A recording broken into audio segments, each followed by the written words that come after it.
interesting induction service, and I have enjoyed every minute of it, and so I see that it's short and would have loved to even stay much longer than we had. Gospel Light Ministry, let me commend you on your beautiful church. When I stepped in, I said, wow.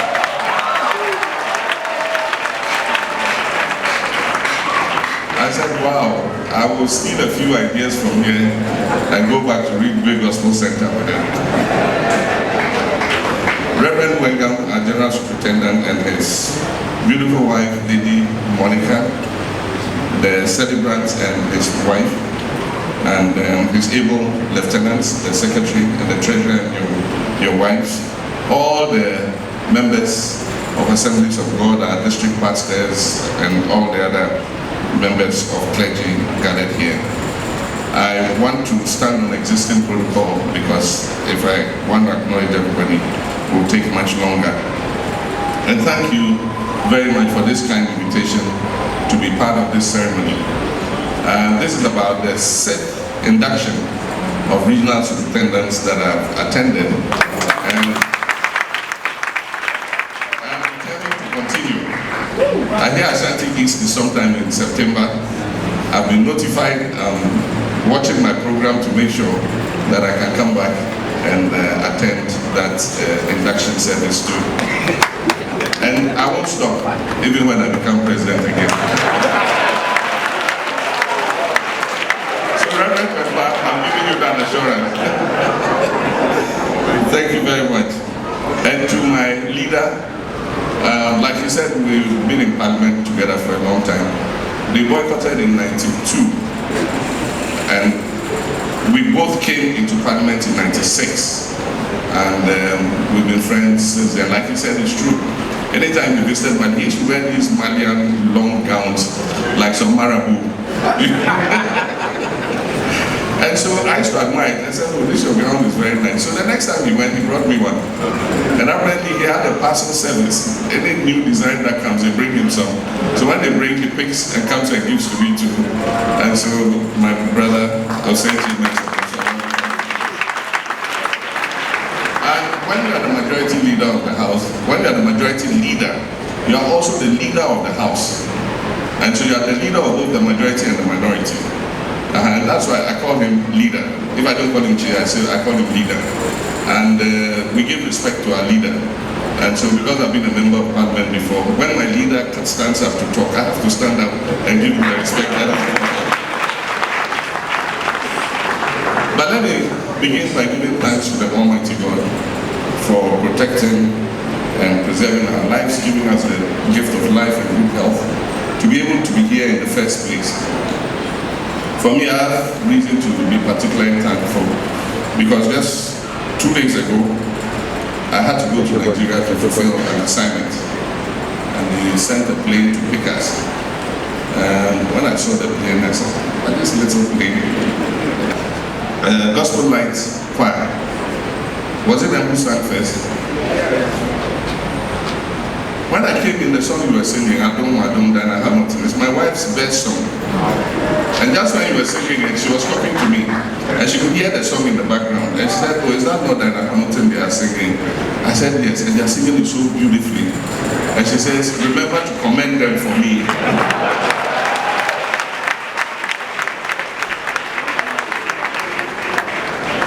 So when you see that I stood up and gave you a standing ovation, it was Lodina who was giving you a standing ovation. But your voices were angelic, and I really loved it.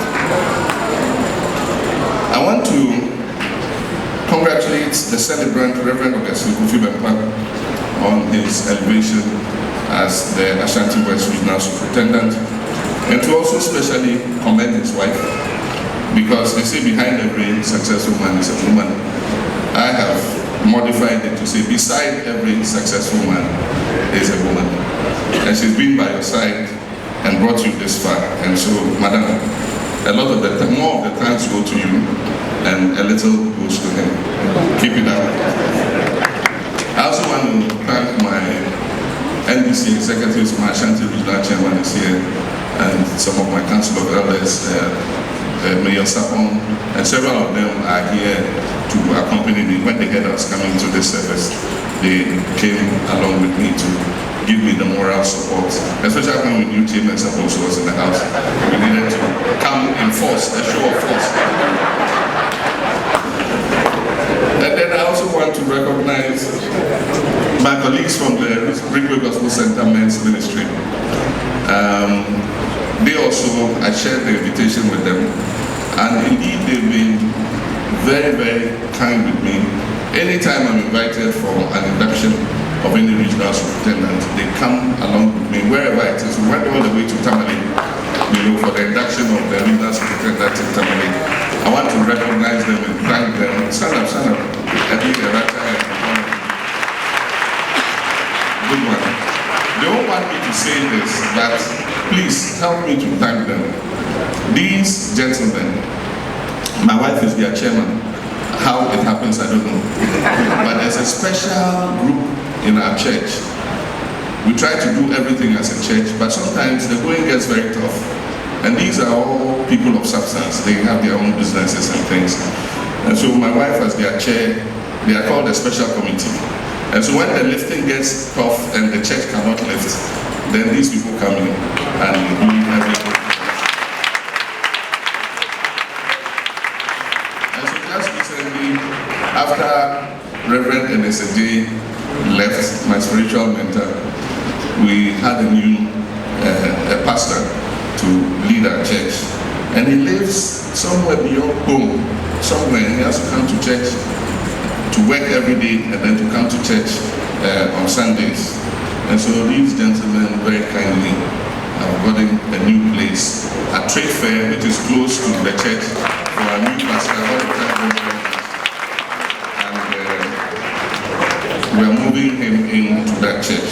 And so we recognize all that we are doing to the glory of God. May God richly replenish you, build your businesses so that you can even do more for us. And it's always a joy to see my spiritual mentor, Reverend Wengam. He was the associate pastor in Renewable Gospel Center.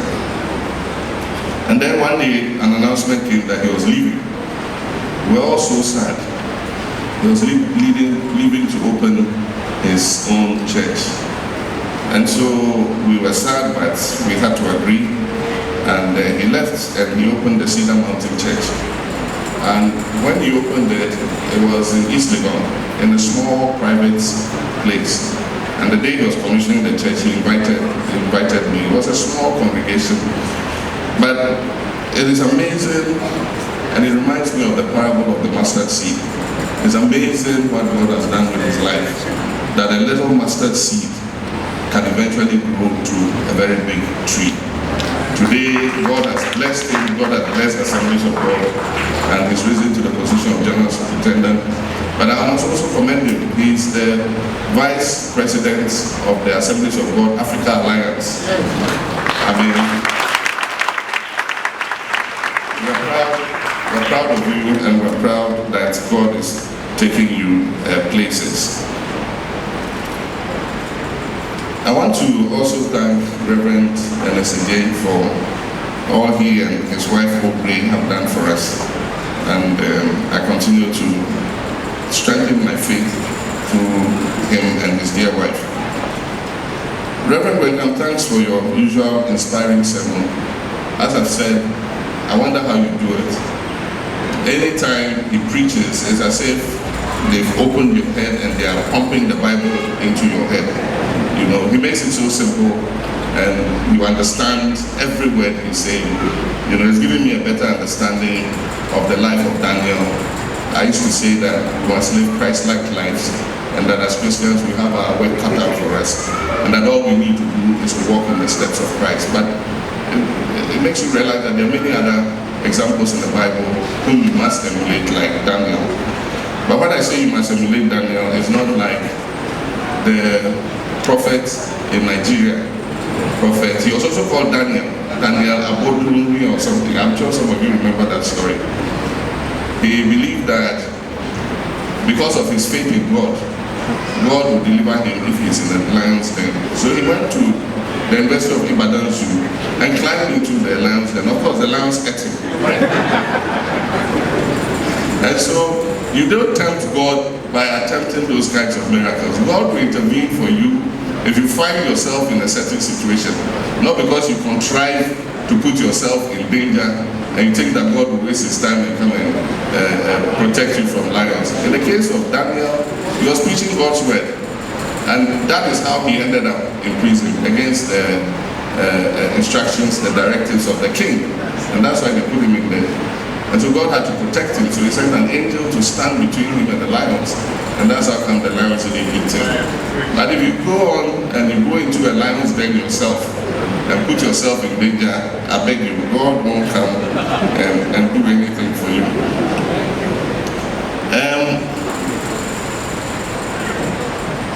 I have a friend, so the one that I love very much, I'll come to that.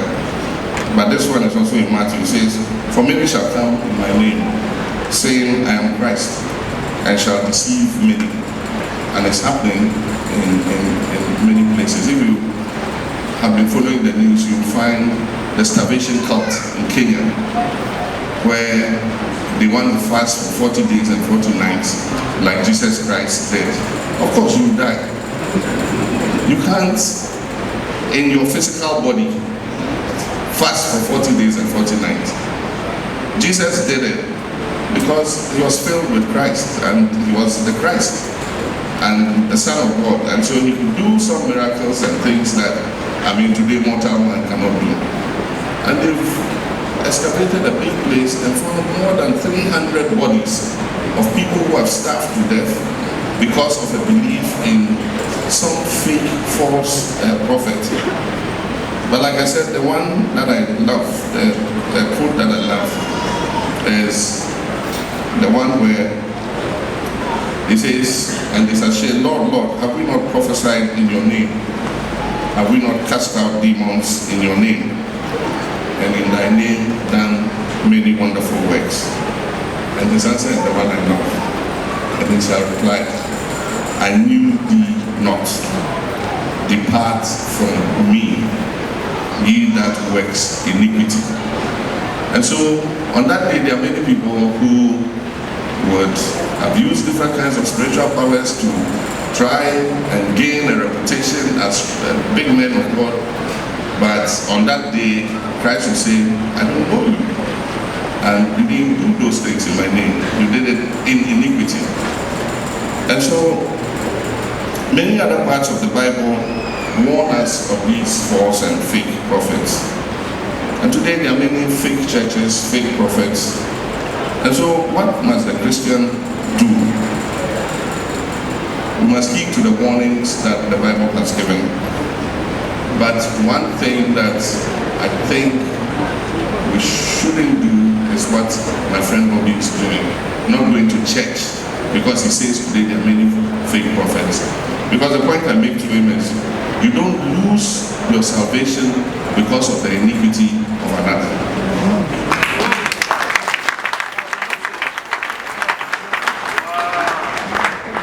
You don't lose your salvation because of the iniquity of another.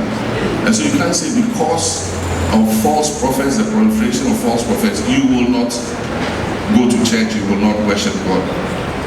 Because it's the same as saying that nowadays they are fake doctors, so I won't go to hospital. Same thing.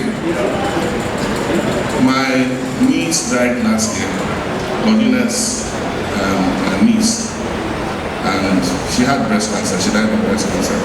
It was discovered late. Instead of sending her to hospital, they sent her to a prayer camp and went and did all kinds of things, put all kinds of concoctions on it, prayed and all that, until it burst into a sore, got to the last stage.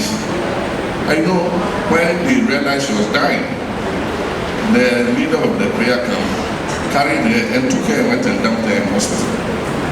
And now gave to the doctors to look at, but it was too late. And so she died, And so, God gave us this brain. Everything in this world has been invented because of this brain.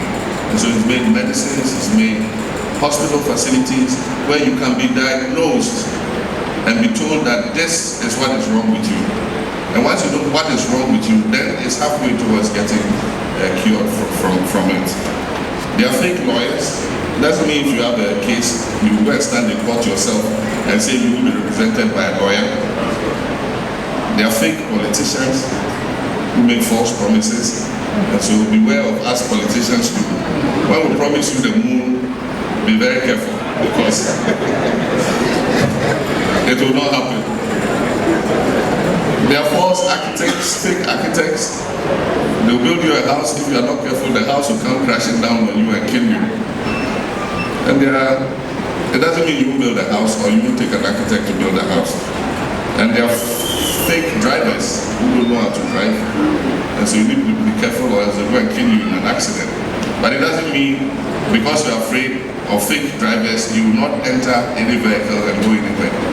And so that's my response to my friend. After he said that, I've been thinking about it, and I think I've got the answer for him. And so as soon as I leave, I'm going to call him and preach this same sermon to him.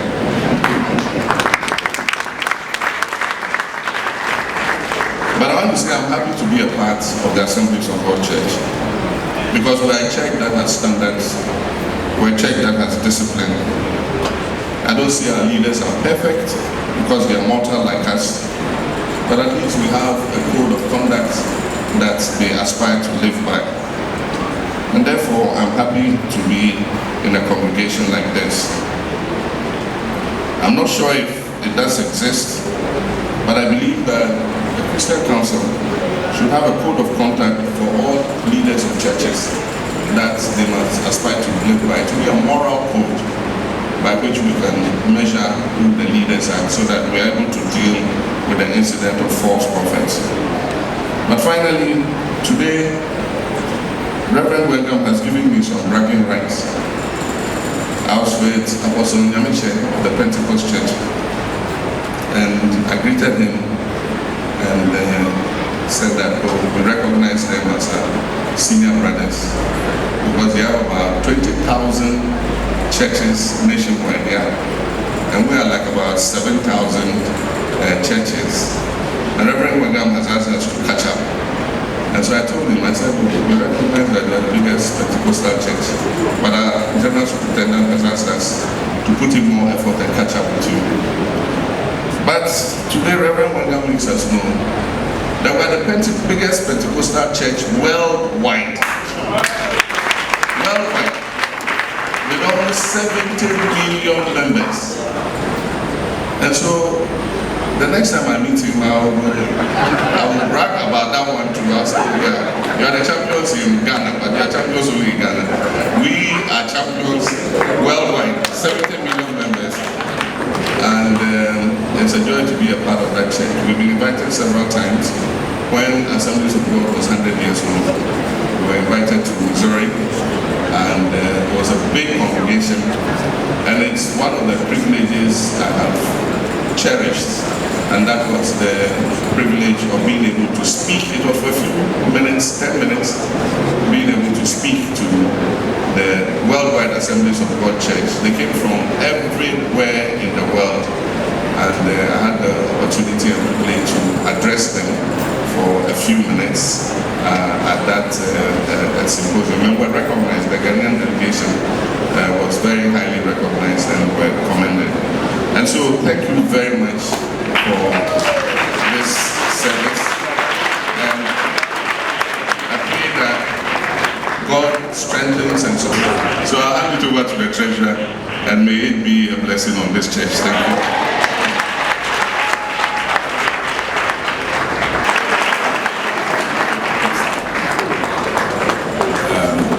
Please, can I invite my General Superintendent, please? Please just come. West Regional Council to present this special